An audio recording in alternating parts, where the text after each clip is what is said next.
17장 지금 20절에서 이 바리새인들이 하나님의 나라는 어느 때에 임하니까 이제 이런 질문을 이제 시작을 하였습니다. 이 당시 사람들이 이 하나님의 나라에 대한 잘못된 이제 이해가 있었습니다. 뭐 어떤 특별한 큰 기적이나 어떤 여러 가지 일들이 있어야지, 이제 그리고 또 현실에서의 로마의 군대를 패배시키고 승리케 할 뭐 그런 메시아를 이제 바라는 잘못된 하나님 나라에 대한 이해가 있었습니다.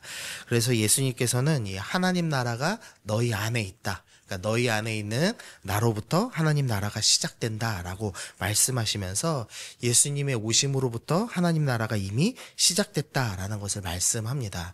우리가 하나님 나라에 대해서 이제 설명하면서 이제 이런 용어를 씁니다. 이미, 이제 그러나 아직이라는 말을 씁니다. 그러니까 예수님께서 오심으로써 이미 하나님 나라가 시작되었습니다. 그러나 아직 하나님 나라가 완성되지 않았습니다. 그래서 이에 대해서 이제 이 17장 후반부에서 이제 그러면 마지막 때가 어떤 때이냐를 이제 궁금해하는 제자들에게 그 말씀을 이제 쭉 설명을 해주셨습니다.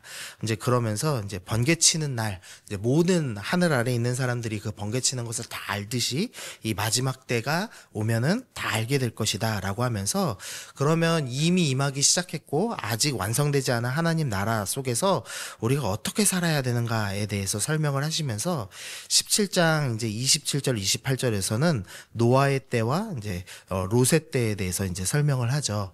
이 창세기 6장에서는 이 하나님의 아들들로 표현된 셋의 자손들과 사람의 딸들로 표현된 이 가인의 자손들이, 이제 이 하나님을 믿는 셋의 자손들이 이 가인의 자손들의 아름다움, 이 여러 가지 문화를 발전시키고 살아가는 모습을 보면서 성공하기 위해서 그들과 결혼하며 섞여 사는 모습이 나옵니다. 이제 그리고 나서 하나님께서 부패했다 이제 말씀하시며 이제 심판하시는 스토리가 나오죠.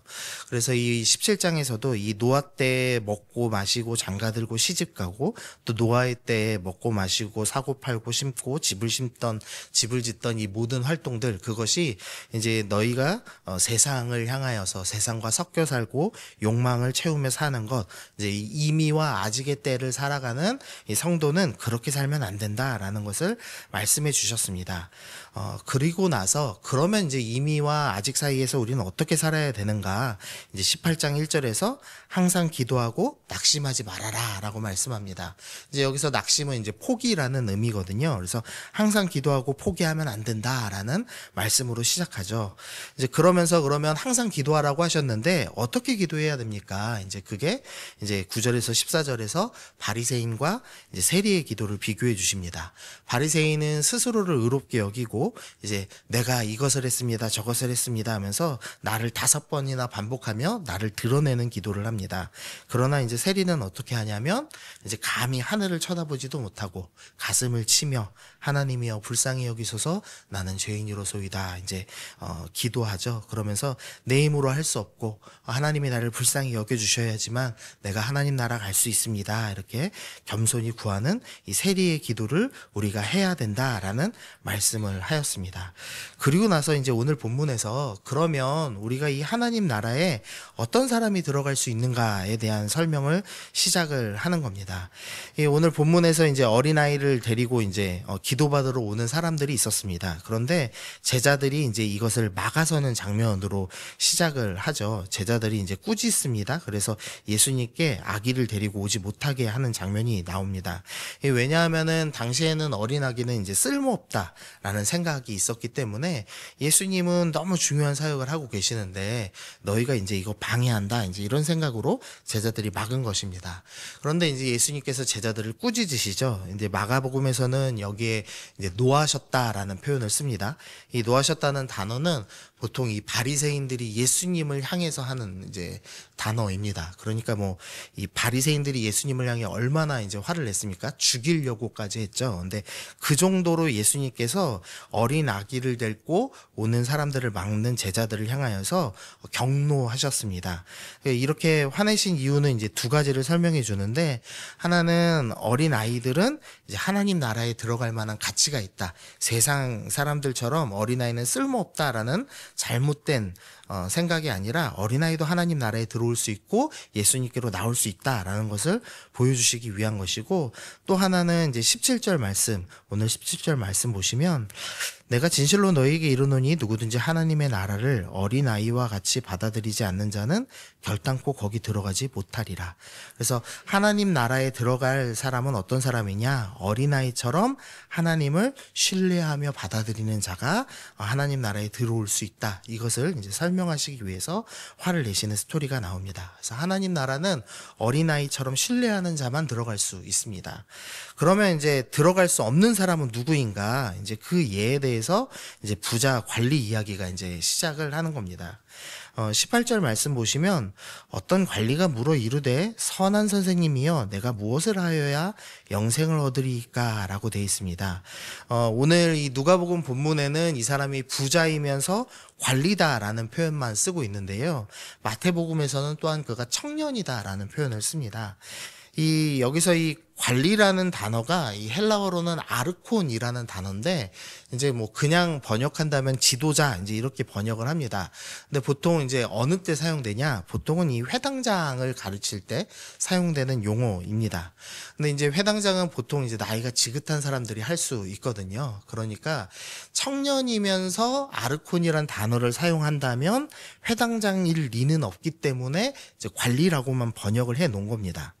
그러니까 이 청년이 얼마나 이제 믿음이 좋냐면 회당장이란 용어를 사용해도 될 만한 그런 이제 신앙을 갖고 있다라는 것을 보여주는 거죠. 이 사람이 청년입니다. 젊습니다. 그리고 부자입니다. 그리고 지도자라는 용어를 쓸 만큼 성공하고 인정받은 신앙인이라는 것을 보여주고 있습니다. 두 번째로 이 청년의 특징이 있는데, 이 마가복음에 보시면 마가복음에서는 이 청년이 예수님께 와서 꿇어 앉았다라는 표현을 씁니다. 그러니까 이 사람이 참 겸손한 사람이다라는 것을 보여주죠. 또 오늘 본문에서도 예수님을 향해서 뭐라고 표현하냐면 선한 선생님이라고 하면서 바리새인들과 달리 예수님을 선생님으로 인정하는 이제 태도를 보여주기도 합니다. 예수님께서 이 청년을 향해서 이제 어떻게 하면 영생을 얻을 수 있습니까? 라는 질문에 대해서 20절에서 이제 계명을 지켜야 된다라는 말씀을 하시죠. 그래서 10계명을 말씀하십니다. 간음하지 말라, 살인하지 말라, 도둑질하지 말라, 거짓 증언하지 말라, 내 부모를 공경하라 라는 5가지 계명을 이야기하자 21절에서 청년이 뭐라고 이야기하냐면 여짜오되 이것은 내가 어려서부터 다 지켰었나이다 라고 하면서 계명도 당당히 지켰다라고 고백할 만한 신앙인이라고 지금 설명을 합니다. 그리고 이제 마지막으로는 이 사람이 부자라고 이야기를 하죠. 이 당시 사람들은 이 부자는 이제 하나님의 복을 받은 증거라고 생각을 했습니다. 그러니까 하나님의 복을 받았다는 명확한 증거가 있고 계명을 다 지킨 사람이니 이 사람은 반드시 천국을 갈 수밖에 없는 사람이라고 생각할 만한 사람이었습니다. 그런데 이제 이 사람이 천국 갈 수 없다고 하자 26절에서 듣는 자들이 이제 충격을 받죠. 그래서 그런즉 누가 구원을 얻을 수 있습니까? 이제 이렇게 얘기할 만한 매우 신실한 사람, 이제 겉으로 볼 때는 정말로 천국에 갈 만한 사람, 영생을 얻을 만한 사람이 이 청년이었다라고 오늘 본문이 설명하는 겁니다. 근데 이런 이제 청년을 향해서 예수님께서 2가지 명령을 내리시는데요. 22절 말씀은 좀 같이 읽어보겠습니다. 시작. 예수께서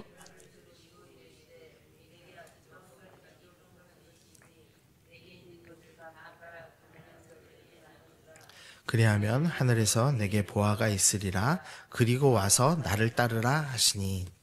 지금 청년에게 2가지 이제 명령을 내리셨습니다. 첫 번째는 내게 있는 것을 다 팔아라 라고 말씀하셨고요. 두 번째로는 나를 따르라 라고 이제 말씀하셨습니다.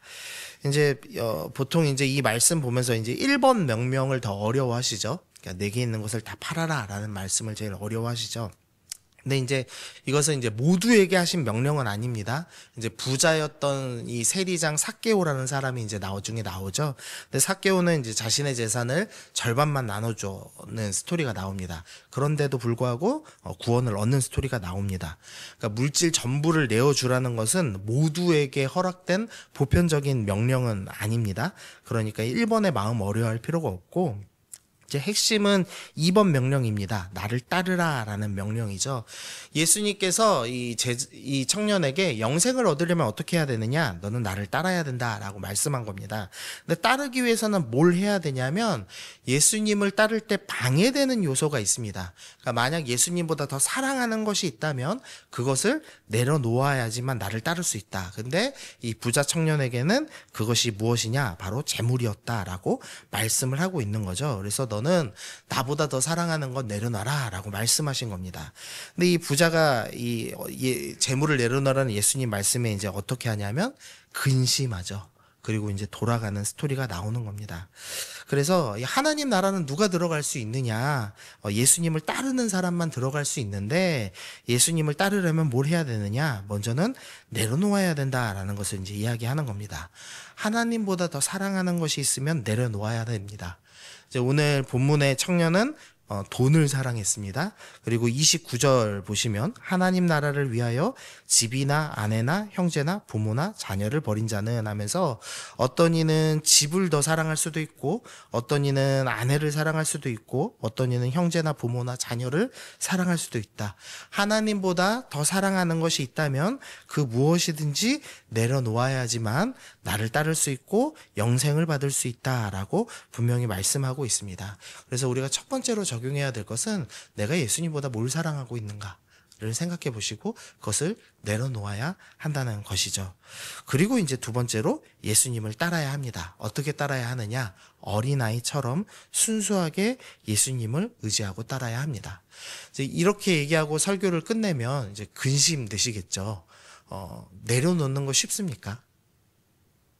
쉬우시면 저한테 좀 재산을 놓으시고 주님을 따르시면 좋겠어요. 근데 내려놓는 거 참 어렵잖아요. 저희가 하다못해 제 전부를 주님이 주셨다는 걸 믿으면서도 10분의 1을 주님께 드리는 것이 얼마나 어렵습니까? 그러니까 내려놓는 건 참 어렵죠. 그리고 주님을 따르는 일은 더 어렵습니다.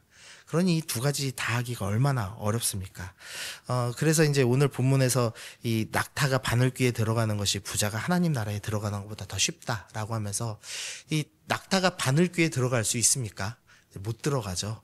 그러니까 부자가 하나님 나라 들어갈 수 있습니까? 못 들어가죠. 라고 얘기하는 거죠. 그러니까 죄인이 하나님보다 다른 것보다 하나님을 사랑하면서 영생을 얻는 일이 가능한 일입니까? 불가능한 일입니까?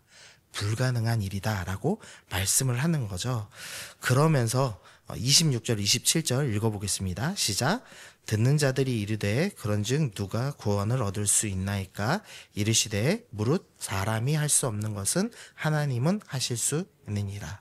우리의 힘으로 내려놓는 거 불가능합니다. 우리의 힘으로 예수님 따르는 거 불가능합니다. 그래서 누구만 하실 수 있습니까? 하나님만 이 일을 하실 수 있습니다.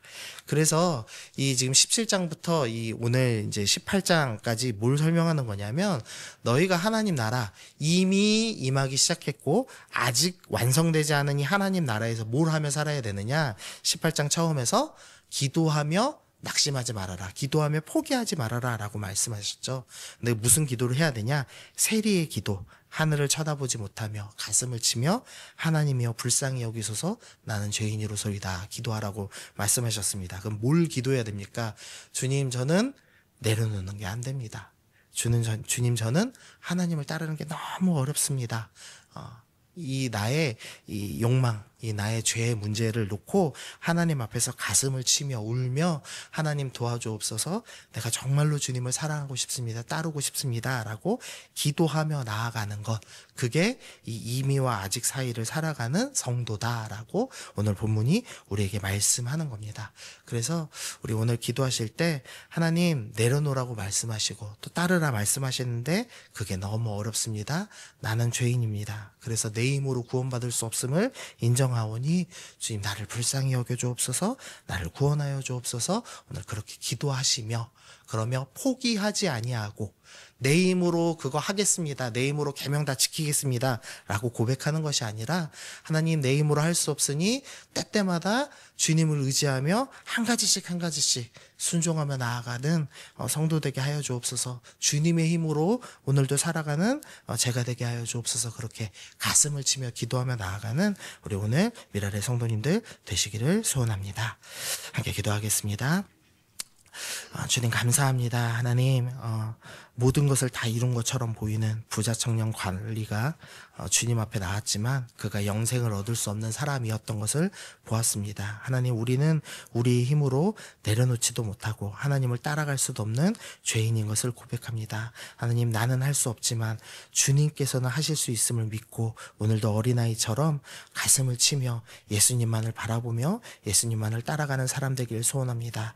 주님이여 불쌍히 여기셔서 내가 죄의 욕망에 사로잡히는 것이 아니라 온전히 하나님만을 사랑할 수 있는 우리가 되게 하여 주옵소서. 감사드리며 예수님의 이름으로 기도드립니다. 아멘.